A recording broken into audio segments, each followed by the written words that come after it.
성경 말씀 봉독하겠습니다. 봉독할 말씀은 시편 17편 1절에서 15절 말씀입니다. 시편 17편 1절에서 15절 말씀 찾아놓으신 줄 알고 1절부터 제가 봉독을 하겠습니다. 다윗의 기도. 여호와여, 의의 호소를 들으소서. 나의 울부짖음에 주의하소서. 거짓되지 아니한 입술에서 나오는 나의 기도에 귀를 기울이소서. 주께서 나를 판단하시며 주의 눈으로 공평함을 살피소서.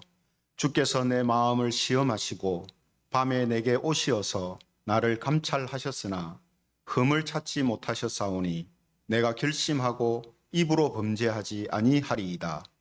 사람의 행사로 논하면 나는 주의 입술의 말씀을 따라 스스로 삼가서 포악한 자의 길을 가지 아니하였사오며 나의 걸음이 주의 길을 굳게 지키고 실족하지 아니하였나이다.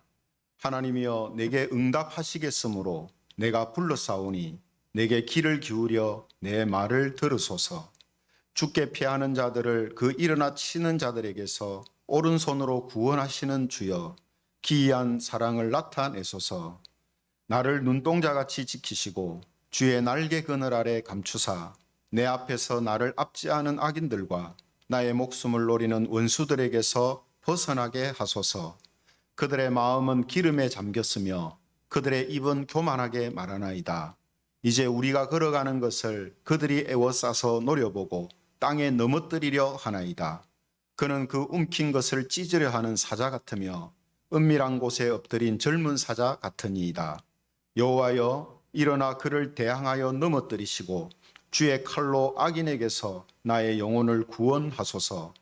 여호와여, 이 세상에 살아있는 동안 그들의 분깃을 받은 사람들에게서 주의 손으로 나를 구하소서.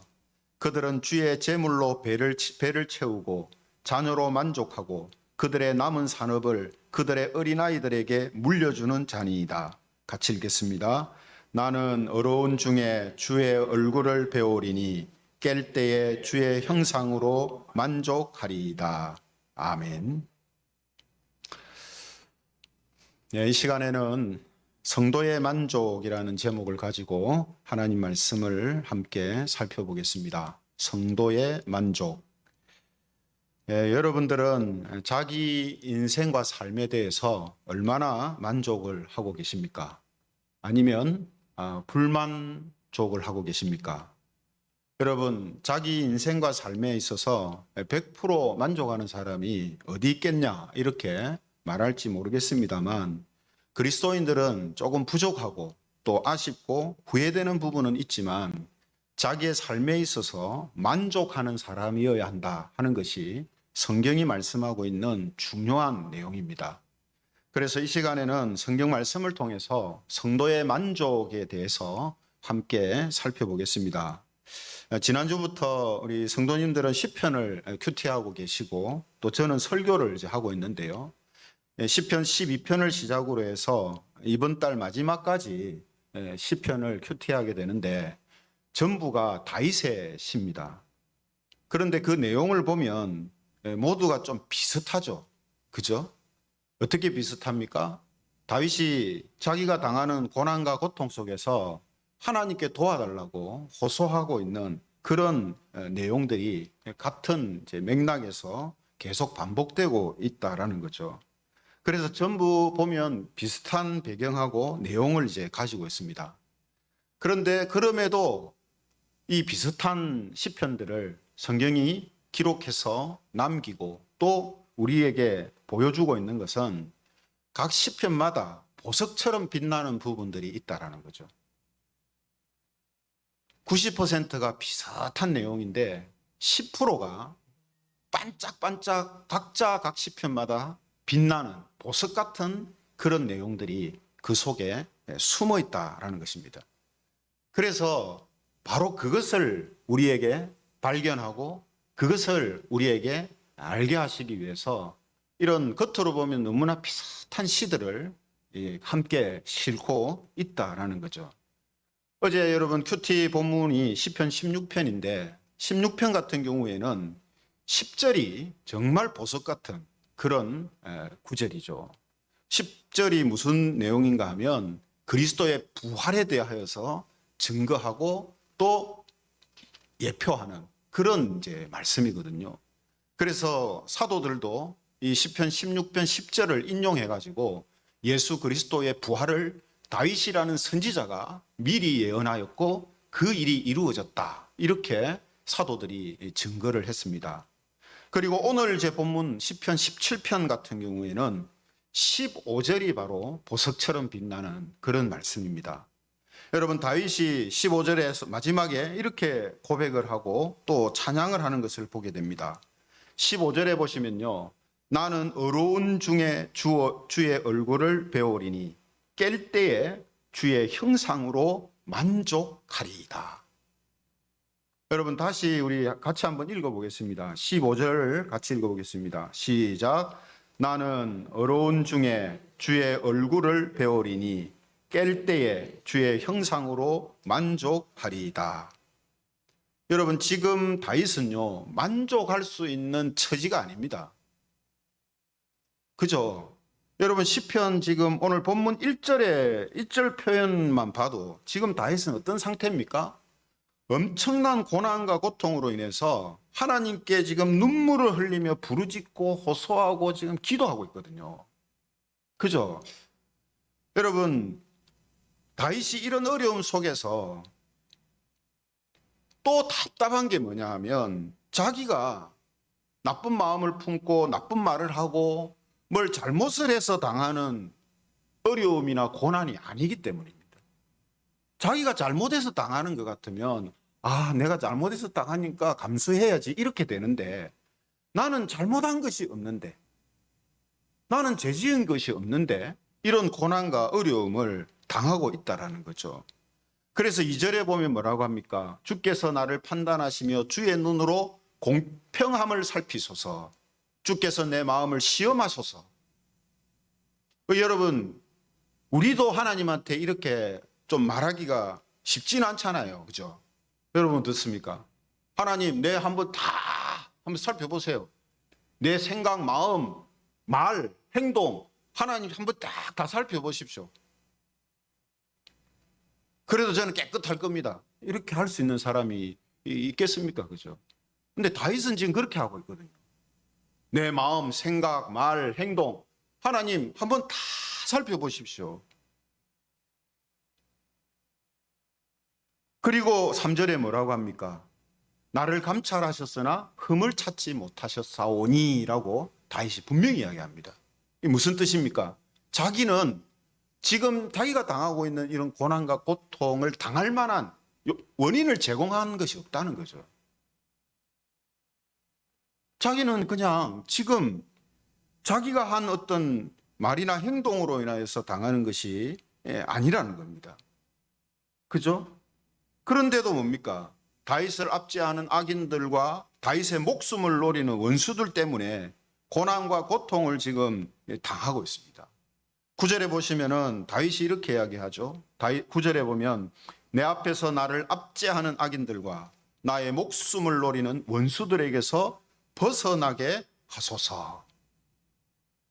이 고난과 고통도 힘들지만 정말 내가 잘못한 것 없이 이런 고통을 당할 때 참 힘들잖아요. 그죠? 다윗이 딱 그런 처지와 형편이라는 거거든요. 근데 여러분, 이건 다윗만이 아닙니다. 우리가 신약 성경 중에 베드로전서 2장 19절에 보면 이런 말씀이 있거든요. 베드로전서 2장 19절에 보면 부당하게 고난을 받아도 하나님을 생각함으로 슬픔을 참으면 이는 아름다우나 이렇게 되어 있습니다. 부당하게 고난을 받는다. 부당하다는 게 뭡니까? 내가 잘못한 것 없이 고난을 받는다. 이전에 개역 한글판 성경은 이것을 뭐라고 해석했냐면 애매히 고난을 받아도 이렇게 해석을 했어요. 애매하게 내가 뭐 잘못한 것도 없는데 애매하게 고난받는다. 부당하게 고난받는다. 지금 다윗이 지금 이런 경우인데 다윗만이 이런 처지에 처하는 게 아니고 성도들이 이 세상 속에서 이런 상황과 이런 처지 속에 처하게 된다라는 겁니다. 여러분, 우리가 넓은 의미에서 보면요, 우리는 어떻습니까? 성도들은 어떤 자들입니까? 예수님을 믿음으로 인해서 죄 사함을 받았기 때문에 죄로 인한 형벌을 이제 받지 않아도 되는 사람이에요. 그게 바로 성도들이잖아요. 그죠? 근데 여러분, 지금 이 세상은 아직도 사탄이 왕노릇하고 있고, 주인은 하나님이신데 임시적으로 일시적으로 아직까지는 사탄이 왕노릇하고 있단 말이죠. 또 그로 인해서 이 세상은 죄가 여전히 많은 부분을 지배하고 있고, 또 하나님께서 내리신 형벌로 인하여서 그 형벌의 효력이 지금 계속되고 있어요. 끊어진 건 아닙니다. 계속 이어지고 있어요. 그런데 여러분, 그런 상황 속에서 성도들이 살고 있기 때문에 고난과 고통에서 완전하게 자유롭지 못한 겁니다. 그래서 부당하게 고난을 받는 일들이 생기는 거예요. 하나님의 자녀고 죄용사함을 받은 의인들인데도 이 세상이 악이 지배하고 악이 득세하는 곳이기 때문에 그로 인하여서 생기는 여러 가지 사회적으로 또 어떤 조직적으로 경제적으로 이 하나님의 백성들이 살기 어려운 환경과 처지 형편들이 막 지금 주어지잖아요. 세상 사람들은 그 속에서 큰 고통과 어려움들을 당하지 않는데 성도들은 더 큰 고통과 어려움을 당한단 말이죠. 그것만이 아니라 다윗과 같이 직접적으로 세상이나 혹은 사람이 내가 잘못한 것이 없는데도 어려움이 생기게 되고 하고 고난을 받게 하는 이런 일들이 일어나고 있다라는 겁니다. 그래서 세상은 아직 하나님을 믿지 않는 사람들이 대세를 이루고 하나님이 보실 때에 불의와 악행을 저지르는 사람들이 만족스러운 삶을 사는 것처럼 이렇게 보여지는 것이다라는 거죠. 이런 제 모습을 오늘 14절에서 이렇게 설명을 하고 있습니다. 14절에 보시면요, 여호와여 이 세상에 살아있는 동안 그들의 분깃을 받은 사람들에게서 주의 손으로 나를 구하소서. 여러분, 이 세상에 살아있는 동안 그들의 분깃을 받은 사람들이라고 표현하고 있죠. 그 사람들로 인해서 다윗이 고통당하고 있다 했습니다. 여러분, 이 세상에는 많은 사람들이 있어요. 하나님을 믿지 않는 사람들도 있습니다. 근데 그들도 역시 하나님이 각자에게 주시는 분깃이 있어요. 분깃이. 여러분, 이런 분깃이 많은 것을 우리가 부러워하면 안 되는 이유가 뭐냐면, 분깃을 많이 줬다는 말은 그만큼 하나님께서 물고 또 찾을 게 많다는 뜻입니다. 맞잖아요. 분깃을 많이 주고 맡겼기 때문에 그 사람이 하나님이 분깃을 맡기고 주신 것에 맞게끔 그것을 잘 사용을 했는지 안 했는지를 묻고 따질 것이 훨씬 많단 말이에요. 책임이 많다는 것. 그래서 그런 사람들을 통하여서 이 세상이 정말 죄악으로 가득 찬 세상이었구나 하는 것이 더 분명하게 드러나게 되는 역할이 된단 말이에요. 아무튼 이 세상에서 살고 있는 모든 사람들한테는 하나님께서 주시는 분깃이 다 있고 그 분깃으로 살아가는 거예요. 그런데 그런 분깃을 받은, 많은 것을 받은 사람들이 어떻게 합니까? 의인들을 핍박하고 사회를 어지럽히고 악을 행하고 이런 일들을 한단 말이에요. 그래서 그러한 사람들이 살아가는 삶의 양상을 설명해 주고 있죠. 뭐라고 합니까? 그들은 주의 제물로 배를 채우고, 하나님이 주신 분깃이 있으니까 그걸로 자기 배를 채우고 자녀로 만족하고 그들의 남은 산업을 그들의 어린 자녀들한테 물려주는 거예요. 그러니까 여러분, 우리가 이런 말씀들을 정말 잘 생각해야 됩니다. 하나님이 우리에게 맡기신 분깃을 자녀들한테만 다 물려주는 이런 방식은요, 옳은 방식이 아닙니다. 하나님께서 분깃을 많이 주시는 이유는 자기 자녀들한테 잘 물려줘가지고 자녀들을 자손들이 떵떵거리고 살도록 하라고 맡긴 게 아니에요.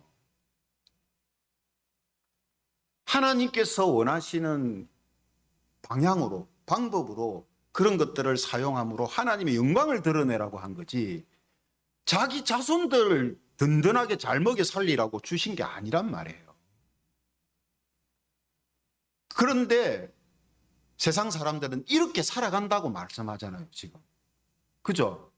의인을 핍박하고 성도들과 다른 모습으로 살아가는 사람들, 그들은 딱 이런 모습으로 산다라고 지금 다윗이 이야기하고 있지 않습니까? 그죠? 그것은 곧 다르게 말하면 이렇게 사는 삶은 하나님의 자녀들, 하나님의 백성들의 삶이 아니다라는 걸 이야기하는 거예요. 이런 사람들이 지금 예수 그리스도를 예표하고 있는 다윗을 핍박하고 있잖아요. 의인을 대표하는 다윗을 공격하고 있잖아요. 괴롭히고 있잖아요. 고통을 주고 있잖아요. 그죠? 그런데 이런 사람들하고 똑같이 교인들이 산다면 그건 아닌 거죠.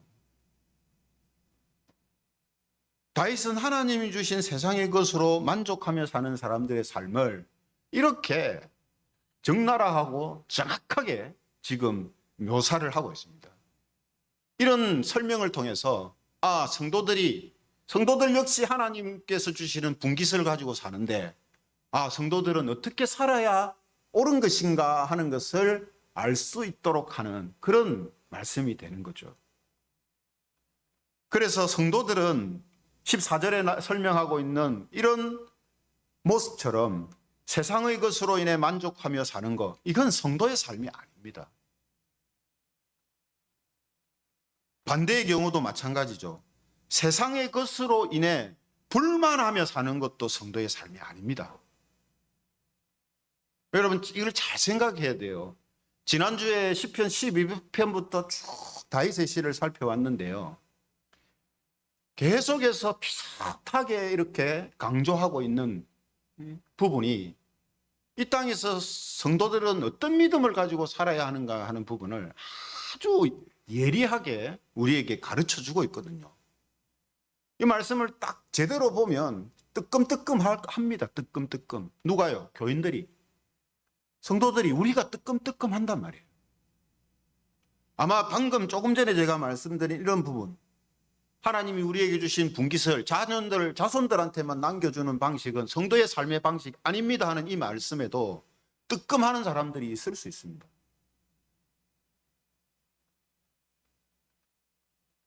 성도는 어떤 사람입니까? 세상의 것으로 인해서 만족하며 사는 사람도 아니고요, 반대로 세상의 것이 없다는 것으로 인해서 불만족하며 사는 것도 아닙니다. 이건 양쪽 다 뭡니까? 세상의 것 때문에 사는 사람이거든요. 세상의 것 때문에 사는 사람이잖아요. 세상의 것이 많으면 만족하고 세상의 것이 부족하면 불만족하고, 이건 성도의 삶의 방식이 아닌 거죠.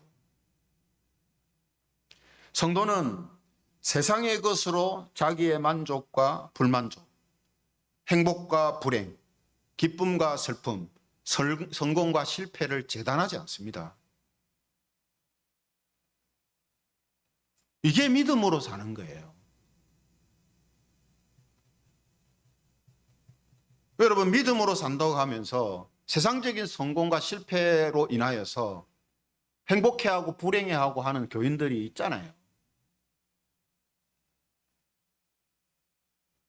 행복과 불행을 세상의 어떤 것, 세상의 것을 많이 소유했느냐, 세상의 권력을 얼마나 잡고 있느냐, 지위가 뭐냐, 이런 것에 두고 사는 교인들도 있단 말이에요. 그러나 그것은 하나님의 백성들의 삶의 방식이 아니다라고 성경이 계속해서 강조하는 겁니다. 그래서 다윗은 뭐라고 합니까? 이스라엘의 왕으로서, 다윗이 어떤 사람이죠? 이스라엘 왕입니다. 지금 아무리 다윗이 지금 고난받고 고통받고 힘들다고 호소하고 있지만 다윗은 이스라엘의 왕이에요. 그리고 이스라엘 역사상 가장 위대하고 부유한 왕의 시대 중에 하나가 다윗 시대예요. 주변의 이방 나라들이 꼼짝하지 못했던 때가 다윗이 왕이었던 때입니다. 많은 부와 권력을 가지고 있었던 시대가 다윗이 왕이었던 그런 때예요. 그런데 여러분, 다윗은 지금 자기가 사람들로 인해서, 악인들로 인해서 고통을 당하고 있지만 내가 권력이 많고 내가 많은 돈과 재물을 가지고 있기 때문에 나는 만족스럽다, 괜찮다, 그렇게 안 한단 말이에요. 세상 사람들은 어떻게 이야기합니까? 뭐 좀 어려움과 고통이 있는데 그 사람이 잘 산다. 아유, 잘 사는데 뭐 그런 어려움 그거 뭐 그거 가지고 그래 불만족스럽게 생각할 필요 없다, 이렇게 하잖아요. 근데 다윗은 그렇게 안 한단 말이죠. 또 반대로 자기를 압제하는 악인들이 있고 자기 목숨을 노리는 원수들로 인해서 고통당하고 있는데 그것으로 인해서 자기가 불행하다거나 불만이라고 지금 말하고 있지는 않습니다. 그래서 이 다윗의 시를 탄식시라고 이렇게 표현을 하는데, 탄식이 뭡니까? 찔렀을 때 아프면 아 이렇게 나오는 게 탄식이잖아요. 예? 괴로울 때 아 괴로워, 이게 탄식이잖아요. 아 나 불행하다, 이건 탄식이 아닙니다.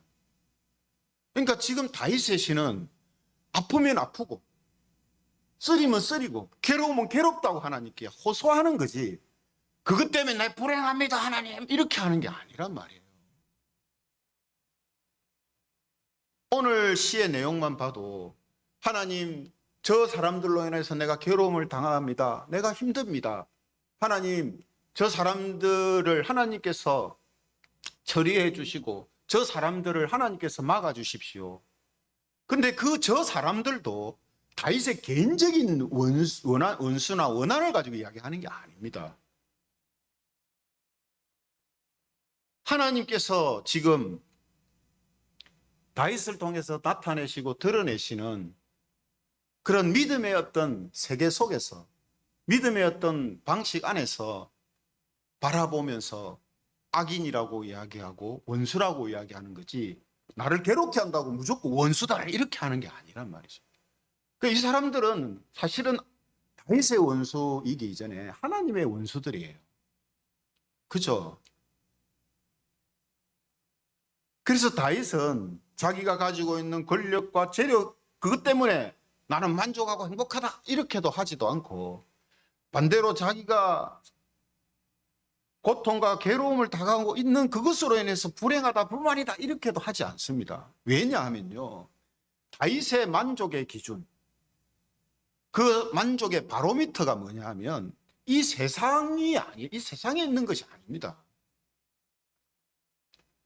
다윗의 만족의 바로미터는 하나님입니다. 좀 더 정확하게 말하면 하나님의 나라예요. 이 세상 나라 아닙니다. 이 세상에서 내가 지금 살고 있는 이 지금 모양이 내 만족의 기준이 아니란 말이에요. 이게 성도들이 가지고 있는 마음이어야 되고 믿음의 자태여야 된다 이 말이죠. 세상의 것으로 인하여서 세상의 것이 기준되어서 만족과 불만족, 행복과 불행을 재단하면서 살지 않는다는 거죠. 그래서 15절에 서두에 제가 말씀드린 것처럼 시편 17편에서 정말 빛나는 보석이다라고 지금 이야기하는 구절이 등장합니다. 뭐라고 합니까? 15절에 나는 어려운 중에 주의 얼굴을 배우리니 깰 때에 주의 형상으로 만족하리이다. 여러분, 정말 놀라운 신앙의 고백이고 찬양입니다. 여러분 잊지 않아야 될 것은 다윗은 지금 엄청난 고통 가운데 있어요. 엄청난 괴로움 속에 있습니다. 그런데 지금 마지막에 그가 찬양하고 고백하는 게 뭡니까? 나는 어려운 중에 주의 얼굴을 배우리니. 어려운 중에라는 말은 나중에 이 세상이 아니라 나중에 하나님의 나라에 가서 하나님께서 모든 사람들이 보는 앞에서 의인이라고 인정하는 바로 그 자리에서 하나님을 뵙게 될 거다라고 지금 이야기하는 거예요. 그래서 깰 때에 하잖아요. 깰 때. 잠자다 깼다는 이런 뜻이 아니라 우리가 사망의 잠, 죽음의 잠에서 깨서 하나님을 뵙고 하나님의 나라에 이렇게 들어갈 때를 지금 이야기하는 거예요. 깰 때에 뭘 한답니까? 주의 형상, 하나님을 만나게 될 것이고 하나님을 보게 될 것인데 그것으로 인하여서 나는 만족합니다. 만족합니다. 라고 지금 이야기하는 거예요.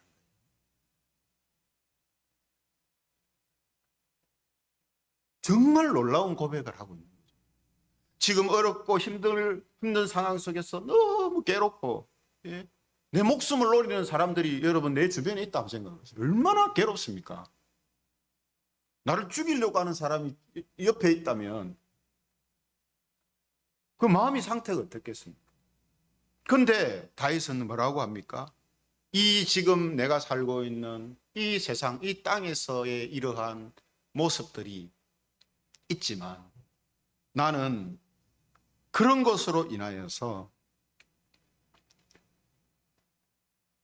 행복과 만족의 기준을 두고 사는 것이 아니고 나중에 하나님이 약속하신 하나님의 나라 천국에 들어가고 그 천국에서 하나님 얼굴만 본다면 하나님만 만난다면 나는 그것이 나의 만족의 전부입니다라고 지금 이야기하는 거예요. 그래서 지금 하나님께 도움을 구하는 기도를 하고 있지만 다윗의 마음속에는 바로 이런 믿음이 작동하고 있는 거예요. 그래서 설령 하나님이 지금 이 괴로움에서 건져주지 않는다 할지라도 다윗은 그래서 하나님을 향하여서 불만을 가지거나 불신하거나 그렇게 하지 못하는 거죠. 왜죠? 지금 다윗은 지금 힘들고 괴롭기 때문에 하나님 이런 부분들을 해결해 주십시오라고 기도하고 있는 거지 안 해주면 내 불행하고 내 안 해주면 만족 못하고 이게 아니라는 거예요. 왜냐? 다윗의 만족의 기준은 이 땅에 있는 것이 아니고 하나님 나라에 있다 이 말이에요. 그 하나님의 나라에 들어가서 하나님을 만나는 그게 자기의 최고의 만족이고 자기가 원하는 최고의 행복이란 말이에요. 여러분 우리가 그렇잖아요. 세상의 삶도 우리가 정말 힘든 가운데 있지만 내년에 혹은 5년 뒤에 10년 뒤에 그걸 완전히 보상할 만한 좋은 일이 딱 기다리고 있다 하면 지금 어려움들 여러분 어렵게 크게 느껴지지 않잖아요. 그죠? 세상의 것도 하물며 그런데 우리가 하나님의 나라를 진짜 믿고 소망하고 있고 우리가 천국에서 하나님을 만나는 것이 내 진짜 행복이요 최고의 만족하는 일이다라고 알고 있고 믿고 있다면 다윗처럼 이 세상에서의 어떤 일들로 인하여서 행복과 불행, 기쁨과 슬픔, 만족과 불만족 그렇게 살지 않는 것은 너무 당연한 거죠. 그러므로 여러분 우리가 믿음으로 산다라는 이것은 정말로 이게 깊이 있는 아주 의미 있는 그런 표현입니다. 그러므로 오늘 이런 맥락에서 요한일서 2장 16절에 보면 이런 말씀이 있습니다. 요한일서 2장 16절 이는 세상에 있는 모든 것이 육신의 정욕과 안목의 정욕과 이생의 자랑이니 다 아버지께로부터 온 것이 아니요 세상으로부터 온 것이라. 여러분 눈에 보이는 육신적이고 세상적인 것을 자기 만족의 기준으로 삼고 행복의 기준으로 삼고 욕심을 내며 사는 방식은요 하나님 아버지한테서 오는 방식이 아닙니다.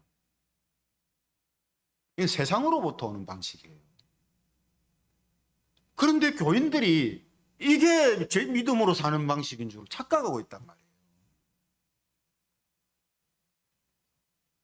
눈에 보이는 것을 내가 많이 소유하고 누구로 인해서? 하나님이 주시는으로 인해서 내가 많이 소유하고 하는 이런 방식, 이런 삶이 신자의 방식이라고, 신자의 삶의 방식이라고 그게 착각을 한단 말이죠. 여러분, 이러한 말씀과 표현들을 잘 이해해야 됩니다.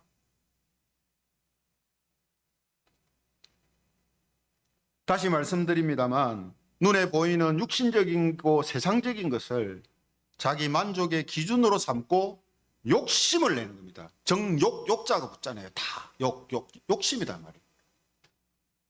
눈에 보이는 것을 만족의 기준, 행복의 기준으로 삼고 욕심을 내면서 살아가는 방식은, 이것은 세상으로부터 온 것입니다. 하나님으로부터 온 것이 아니다 하는 거죠. 그러므로 오늘 다윗이 이 세상에서 하나님을 의지하며 그분께 도움을 구하며 살다가 천국에 들어가게 되고 그곳에서 하나님을 만날 수 있다는 사실을 자기 만족의 기준으로 지금 삼고 있습니다. 여러분, 우리가 그래야 됩니다. 여러분. 우리가요, 지금 어렵고 힘든 상황 속에 있다면 어렵고 힘든 상황 속에서 하나님께 기도하고 하나님께 호소하고 있다라는 이 사실에 만족해야 돼요.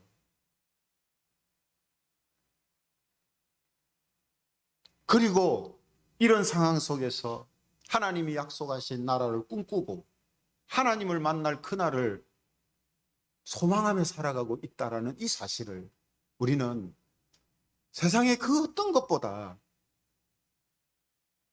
가장 만족스러운 것으로 생각해야 된단 말이죠.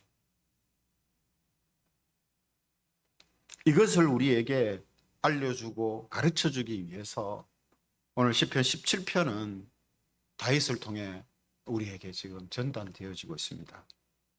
그러므로 저와 여러분들 모두가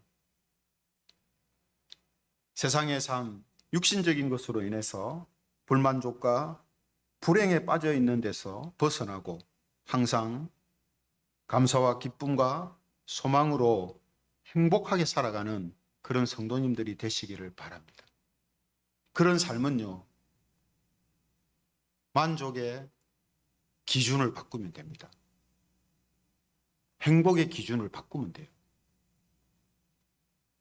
하나님에게 소망을 두면 됩니다. 하나님에게서 행복을 찾으면 돼요. 이것이 우리한테 그대로 이루어진다는 거죠. 그래서 다윗은 이것을 실제로 가장 최악의 상태, 최극단적인 상태에 자기가 머물면서 이런 모습을 보여주고 이런 말씀을 지금 증거하고 있는 거예요. 네. 그러므로 저와 여러분들 오늘 이 말씀을 통하여서 다시 한번 나의 행복의 기준은 내가 어디에 두고 있는가? 내 만족과 불만족의 기준은 어디에 두고 있는가? 이것을 다시 한번 생각하시고 그것을 재조정함을 통하여서 정말로 믿음으로 사는 성도들이 누리는 행복과 만족을 누리면서 오늘 다윗과 같은 고백과 찬양을 하면서 세상 사람들이 이해하지 못하는 삶의 모습과 방식으로 살아가는, 그래서 우리 안에 있는 하나님의 나라를 증거하는 그런 성도님들이 되시기를 주님의 이름으로 축원합니다. 말씀을 생각하시면서